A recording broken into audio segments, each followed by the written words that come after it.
ایرج کشته شده. شب تا سحر کار فریدون گریه و زاریه، تا اینکه روزی در شبستان ایرج فریدون ماه آفرید زن ایرج رو باردار میبینه، بچه‌ای که سرنوشت ایران زمین رو تغییر میده.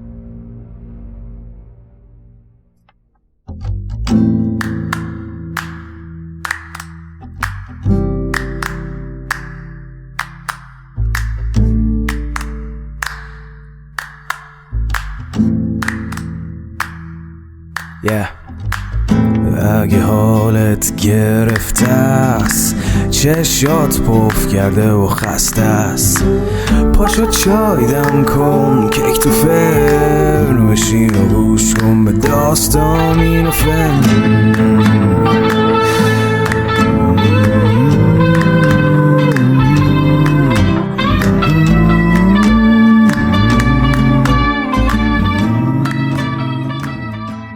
سلام، من ایمان نجیمی هستم و این اپیزود 4 روایت شاهنامه به نثر از پادکست داستامینوفنه که در پنجشنبه 12 فروردین 1400 ضبط شده. داستامینوفن پادکستی که من داخل اون برای شما قصه میخونم. اگر از شنوندگان پروپاقرص داستامینوفن هستید، بزرگترین کمک شما به ما اشتراک گذاری این پادکست با سایر دوستانتونه تا فارسی زبانهای دیگه‌ای با قصه های شاهنامه آشنا بشن. همینطور میتونید از طریق لینکی که در توضیحات هر اپیزود هست، چه داخل ایران و چه خارج از ایران، از طریق پیپال به ما کمک مالی بکنید و ما رو حمایت بکنید. اگر به کانال یوتیوب ما سابسکرایب کنید هم بزرگترین حمایت رو کردید. امیدوارم که از شنیدن این اپیزود لذت ببرید. توی قسمت قبل از کینخواهی فریدون و به بند کشیدن ضحاک در دماوند کوه گفتیم که بعد از این کینخواهی تاج و تخت ایران به فریدون رسید. فریدون هم از ارنواز و شهرناز صاحب فرزند شد. 3 پسر به اسمهای سلم و تور و ایرج. ایرج از یک مادر و سلم و تور از یک مادر دیگه. بعد هم پادشاهی رو بین پسرها تقسیم کرد. اما سلم و تور از اینکه ایران به ایرج رسیده بود رشک و حسد بردن و برادر کوچکتر رو کشتن. خب برگردیم سر ماجرای فریدون که پسر رو فرستاده بود که با 2 برادر دیگه رایزنی کنه. فریدون از زمانی که ایرج رفته بود چشم به راه پسر بود و تخت شاهونه‌ای برای ایرج آماده کرده بود. دستور داده بود تا کل ایران رو آراسته کنن. خودش هم بر اسب نشسته و زودتر به استقبال پسر رفت. از دور بیابانگردی تیره از راه رسید. از بین گرد و غباری که هوا رو پر کرده بود، گروهی سوار گریان و با درد در حالی که تابوت زرینی به دوش داشتن پیش می اومدن. داخل تابوت پرنیان بود و بین پرنیان سر بریده شده ایرج قرار داشت. سوارها تابوت رو مستقیم پیش فریدون بردن و تابوت زرین پیش چشم پدر قرار گرفت. همه سپاه به گریه افتادن.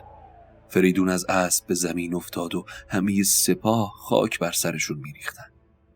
پدر سر پسر رو با آغوش گرفت و به سمت باغ ایرج رفت. چشم فریدون به تخت شاهی ایرج افتاد و تخت رو بیشاه دید. دست و پای پدر سست شده بود. به رسم اون زمان تخت شاهی ایرج رو خاک سیاه ریختن. فریدون همونجا روی خاک به زمین افتاد و سر پسر رو روبروش گذاشت و گفت: ای داور دادگر، بدین بیگنه کشته اندر نگر. خداوندا دل اون 2 بیدادگر را آنچنان بسوزان که جز تیر روزی نبینن.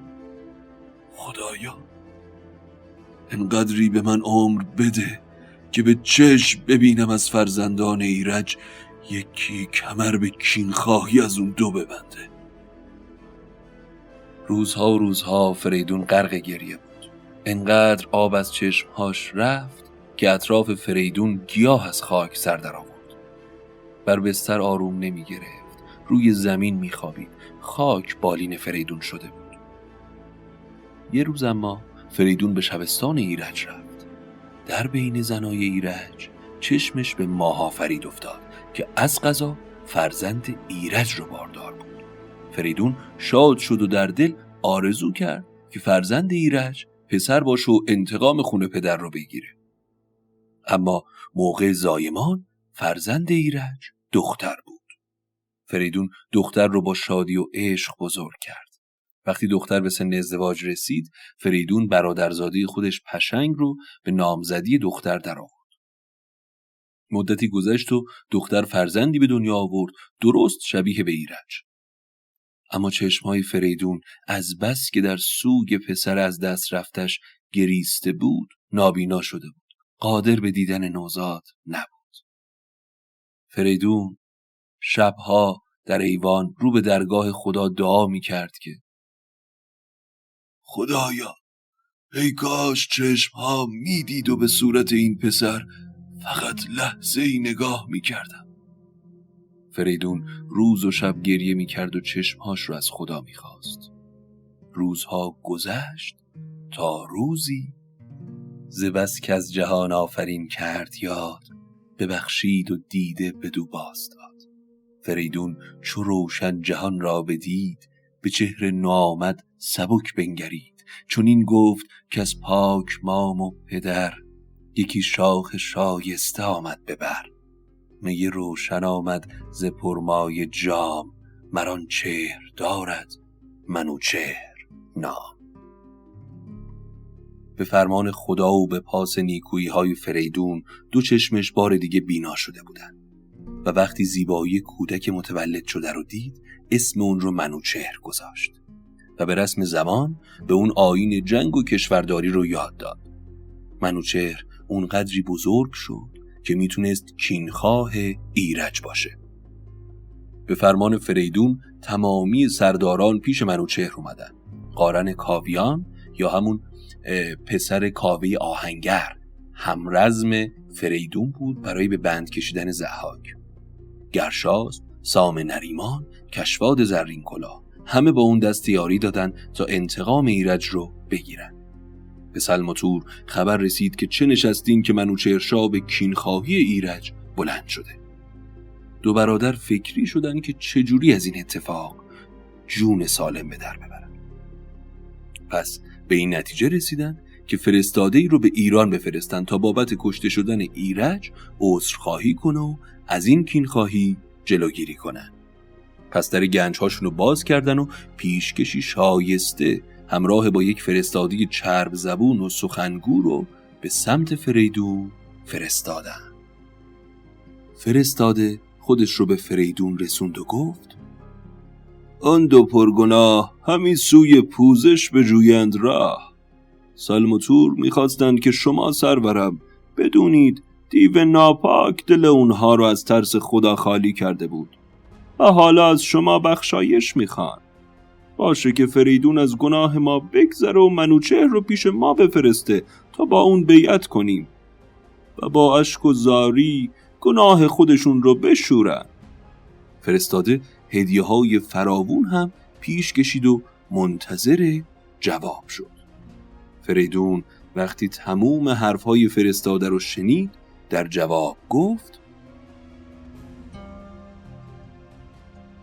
بگو آن دو بیشرم ناپاک را، دو بیداد و بدمهر و ناباک را، که گفتار خیره نیرزد به چیز، از این در سخن خود نرانیم نیست. اگر بر منوچهرتان مهر خواست، تن ایرج نامورتان کجاست؟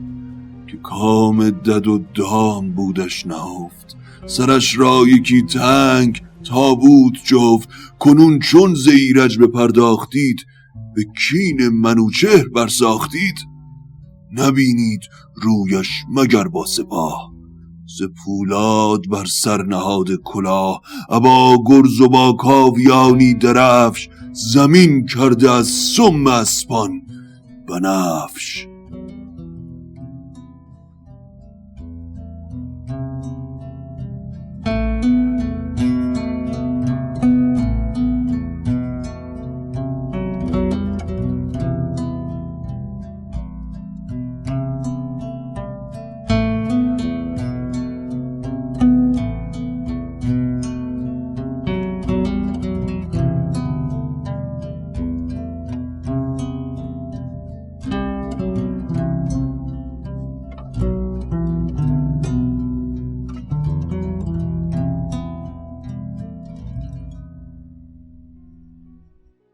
برو بهشون بگو اگر شما به منوچهر مهر دارید با ایرج چی کار کردید.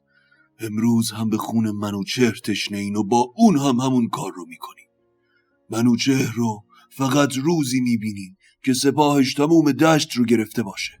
زیر اختر کاویان با گرز و کلاه پولادین، قارن کاویان در جلو سپاه و پهلوانای ایران در کنارشون. برو بهشون بگو اون درختی که با کین ایرج کاشتید حالا به بار نشسته و منوچهر به کین پدرش کمر بسته.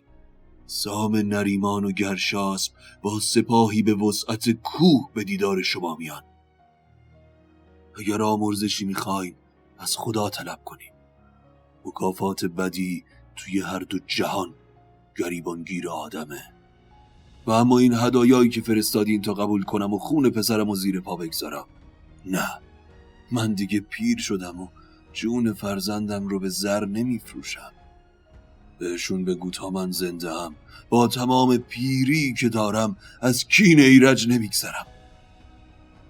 فرستاده، جوابی رو که باید گرفتی. حالا زودتر از اینجا برو. فرستاده از ترس لرزون بلند شد و همون لحظه به زین اسبش نشست و روونه راه شد. خیلی خوب. اگه یادتون باشه از کاوه آهنگر گفتیم که همراه فریدون ضحاک رو به بند کشیده بودن. اما این کاوه آهنگر دلیر پسری داشت پرهنر و رزم دیده به اسم قارن یا قارن که به جای پدر همیشه دست راست فریدون قرار می گرفت. گرشاسب پهلوان هم که کلید گنج‌های فریدون رو داشت در چپ روی صندلی میشست. نریمان و سام پهلوان بزرگ هم اون زمان کنارشون روی پا می ایستادن. 1000 غلام چینی دور تا دور سمت چپ گرشاسب صف کشیده بودن. گرز منوچهر هم که متعلق به فریدون بود با 600 من وزن در کناری نزدیک منوچهر بود. توی چنین حالتی بود که فرستاده سلم و تور رو بیرون کردن. بعد از رفتن فرستاده منوچهر به فریدون گفت: من سوگند میخورم و این کمر رو به روی زره گره میزنم و عهد میکنم تا روزی که انتقام ایرج رو نگرفتم اون رو باز نکنم. فردای اون روز به دستور فریدون اختر کاویان رو بردن به سمت صحرا. وقتی اختر کاویان استوار شد، گروه از هر سمت سپاه به سمت دشت اومد. زمان خیلی زیادی نگذشت که یه سپاه بزرگ آماده جنگ با سلم و تور شد. سپاه ایران به سمت سرزمین تور رفتن. خبر به تور رسید که سپاه بزرگی از ایران به اینجا رسیده. تور از قبل سپاه را آماده کرده بود و به استقبال جنگ با سپاه ایران رفت. وقتی دو سپاه روبروی هم قرار گرفتند، شیروی پهلوان از سپاه تور برابر لشکر منوچهر قرار گرفت. قارن کاوه با شمشیر کشیده به سمت شیرو حمله کرد. شیرو نیزه سختی رو به کمر قارن کوبید که دل قارن از درد به هم پیچید. سام سپهبد که دید قارن میون میدون به مشکل خورده، سری خودش رو به وسط میدون رسوند. شیرو همون نداد و با گرز آنچنان به سپر سام زد که کلاه خود و سرش شکست. هر دو سپاه از دو طرف وقتی این رو دیدن آماده جنگ گروهی شدن. اما شیرو خودشو به منوچهر رسوند و فریاد زد که آی پهلوانا، از میون شما فقط گرشاسب تا به میدون منو داره. اینو بدونین که توی ایران و توران هیچ کسی همتای من نیست. گرشاسبم تا به جنگ منو نداره، چون من فقط اینو برای دلخوشی شما گفتم. وقتی گرشاسب این حرفا رو شنید فریاد زد آی خیره سر، تو یه روباه مکار هیلگر بیشتر نیستی. من که زور و مردونگی داخل تو نمیبینم. باش تا بیام سراغت. شیرو هم در جواب گفت شیرو منم، سر ژنده پیلان زتن برکنم. گرشاسب هی به اسب زد و به سمت شیرو حمله کرد. گرشاسب وقتی کلاه خود شیرو رو دید به خنده افتاد. شیرو گفت ای پهلوان، توی جنگ با پهلوانا خنده جایز نیست. گرشاسب همین جور که خنده به لب داشت گفت آخه چجوری نخندم؟ آخه با تو باید بجنگم؟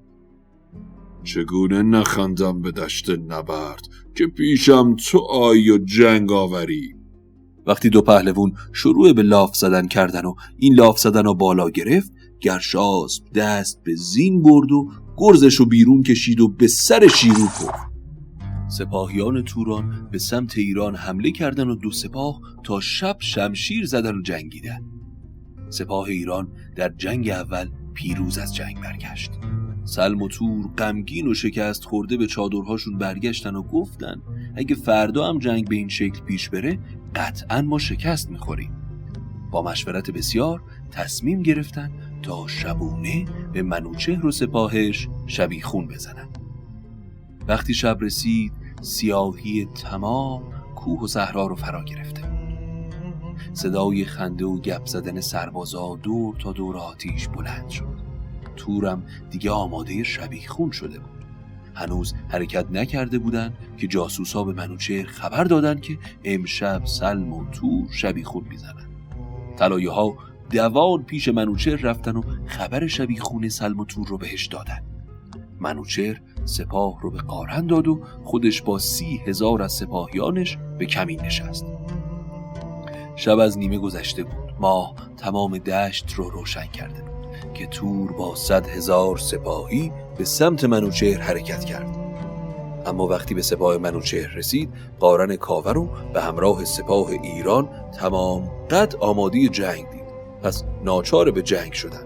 وقتی سپاه تور با سپاه ایران کاملا درگیر شد، منوچهر با 30,000 جنگجوی تازه نفس از کمینگاهش بیرون اومد و راه برگشت سپاه تور رو سد کرد. جنگ به سود تور پیش نرفت. نگاهی به عقب انداخت برای عقب نشینی، اما دید پس و پیش سپاه در محاصره ایرانی هاست. منوچهر که تور رو مستحصل دید از جلوی سپاه فریاد زد های برادرکش، همونجا باش که بهت برسم. تور سپاهش رو شکست خورده دید. از فریاد خونخواهی منوچهر به خودش لرزید و با سرعت افسار اسب رو گرفت و تمام تلاشش رو کرد تا فرار کنه. اما منوچهر هی به اسبش زد و عقب تور حرکت کرد تا به نزدیک تور رسید. نیزه رو از زین اسب آزاد کرد و به سمت تور پرتاب کرد. نیزه از میون تور گذشت و شمشیر از دست تور افتاد. اسب تور از حرکت ایستاد و منوچهر به تور رسید و با یک دست تور رو زمین زد. خودش هم از اسب پایین اومد و سر تور رو همون لحظه برید. فلک را ندانم چه دارد گمان، که ندهد کسی را به جانش امان. کسی را اگر سالها پرورد، در او جز به خوبی دمی ننگرد. ز تخت اندر آرد نشاند به خاک، از این کار نی ترس دارد نه باک. به مهرش مدار ای برادر امید، اگرچه دهد بیکرانت نوید. منوچهر که سر تور رو در دست گرفته بود به سمت سپاهش اومد و همون وقت به فریدون نامه نوشت و سر تور رو همراه با اون برای پدر فرستاد. هنوز یه روز نگذشته بود که به سلم خبر دادن که تور به دست منوچهر کشته شده. پس از مویه و زاری و فکر زیاد به این نتیجه رسید که با سپاه منوچهر روبرو نشه. از یه سمت دیگه قارن سپهبد منوچهر دژ الانان رو گرفت و راه برگشت سلم رو بست. وقتی خبر پیروزی منوچهر همه جا پخش شد، سلم دوباره سعی کرد سپاه جمع کنه. با تلاش سلم دشمنای فریدون از هر جایی سر برآوردن. اولین اونا کاکوی نبیره ضحاک بود که به یاری سلم اومد، اما به دست منوچهر کشته شد. سلم که کشته شدن کاکوی رو دید به سمت قلعه فرار کرد، اما منوچهر که اهل فرار و عقب نشینی نبود با سرعت خودشو به سلم رسوند و سلم رو کشت. فردای اون روز سر سلم رو همراه نامه‌ای برای فریدون فرستاد و منوچهر به همراه سپاه به سمت ایران شهر روانه شد. سپاه منوچهر از دریای گیلان به سمت ساری رسید. به فریدون خبر دادن که سپاه منوچهر نزدیکه. فریدون پیر پیاده به استقبال منوچهر اومد و مردم گیل به دنبال فریدون منوچهر رو پذیرا شدن. چشم منوچهر که به فریدون افتاد دستور داد که سپاه به صف بشن. خودش از اسب پیاده شد و به پیش فریدون رفت و زمین رو بوسید و همراه هم به سمت ایوان فریدون رفتن. فردای اون روز فریدون سام پهلوان رو احضار کرد و به اون گفت: پهلوان، من رفتنیم. روزگار من به سر رسیده. ایران از آن آیندگانه. منوچهر رو به تو میسپارم. میخوام توی هر کاری یار و یاور منوچهر باشی. با من پیمان کن سام پهلوان. فریدون با یک دست منوچهر رو گرفت و با دست دیگه دست سام پهلوان رو به آسمون کرد و گفت: تو گفتی که من دادگر داورم. به سختی ستم دیده را یاورم. هم داد دادی و هم داوری. هم تاج دادی هم انگشتری. بفرمود پس تا منوچهر شاه نشست از بر تخت زر با کلاه. خدایا، هرچه من خواستم به من دادی. هرچه گفتم برآورده کردی. من از این بیشتر نمیخوام در این زمین تنگ بمونم. روانم آزاد کن تا به سمت تو سرزمین مینویی پرواز کنم. 10 روز از مهر ماه مونده بود که فریدون منوچهر رو به تخت شاهی نشوند و با دست خودش تاج رو به سر منوچهر گذاشت و از تاج و تخت کناره گیری کرد. اما فریدون هر زمان که به یاد 3 فرزند از دست رفتش میافتاد زار گریه میکرد و میگفت: همه کام دل دادیم ای خدای. مرا برکنون سوی دیگر سرای. فریدون شد و نام از او ماند باز. برآمد بر این روزگار دراز. منوچهر بنهاد تاج کیان. به زنار خونین ببستش میان. بر آیین شاهان یکی دخمه کرد. چه از زر سرخ و چه از لاژورد. نهادند زیر اندرش تخت عاج. بیاویختند از بر عاج تاج. در دخمه بستند بر شهریار. شدان ارجمند از جهان زار و خوار. جهانا سراسر فسوسی و باد. به تو نیست مرد خردمند شاد. فریدون از دنیا رفت و منوچهر به رسم شاهان برای اون دخمه ای از زر سرخ و لاجورد ساخت. 1 هفته عزاداری کرد و روز 8 منوچهر شاه جوان به ایوان اومد و 120 سال پادشاهی کرد. اما این قصه ادامه داره. گفتیم که فریدون منوچهر رو به سام پهلوان سپرد. سام نریمان تا به اون سال که رسیده بود هیچ فرزندی نداشت. اما خاندان رستم بالاخره باید از یک جای ریشه می‌گرفت. پس سام صاحب فرزندی به درخشش آفتاب به اسم زال شد.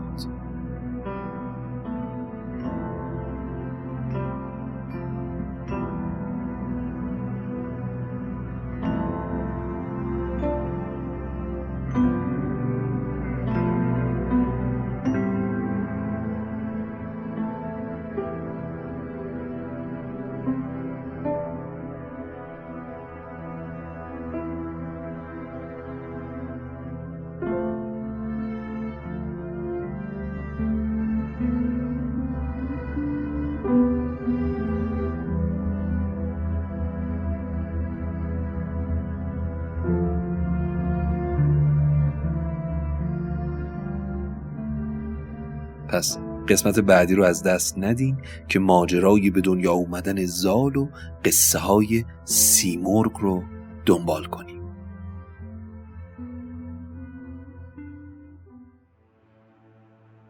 این بود اپیزود 4 روایت شاهنامه به نثر. امیدوارم که از شنیدنش لذت برده باشید.